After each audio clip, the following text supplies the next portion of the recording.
Presiden Joko Widodo meminta sosialisasi Pancasila dengan cara-cara kekinian. Hal ini agar mudah dipahami oleh masyarakat Indonesia saat ini yang didominasi generasi Y atau milenial, generasi Z, dan generasi Alpha.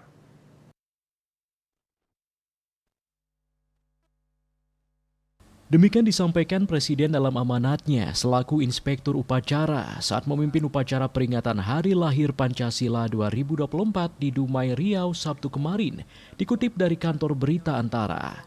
Menurut Presiden Jokowi, kini demografi Indonesia didominasi oleh generasi Y, generasi milenial, generasi Z, Gen Z, dan generasi Alpha. Oleh karena itu, cara menyosialisasikan Pancasila juga harus dengan cara-cara mereka, dengan cara dan praktik-praktik, teladan yang nyata dan menggunakan serta mengembangkan budaya Indonesia.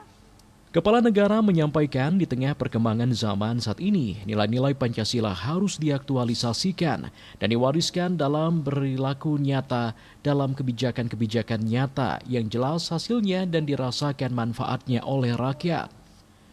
Dia pun mengajak seluruh rakyat Indonesia untuk terus memegang teguh nilai-nilai Pancasila, menunjukkannya dalam ucapan, perilaku, dan kebijakan yang berpihak nyata kepada seluruh rakyat Indonesia dan menjadikan Indonesia berwibawa di mata dunia.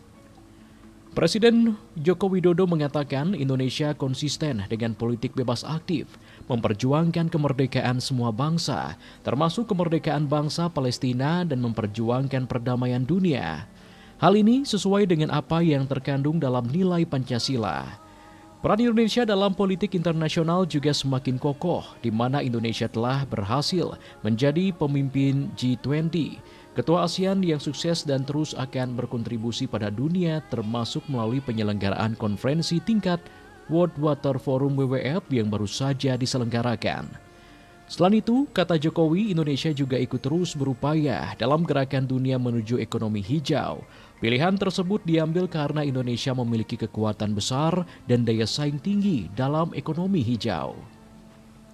Presiden pun menekankan bahwa transisi energi harus dilanjutkan secara bertahap dan Indonesia harus mempercepat transisi energi menuju energi hijau.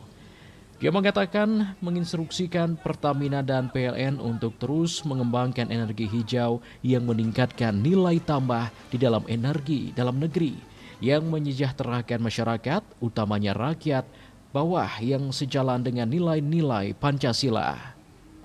Bali Post melaporkan.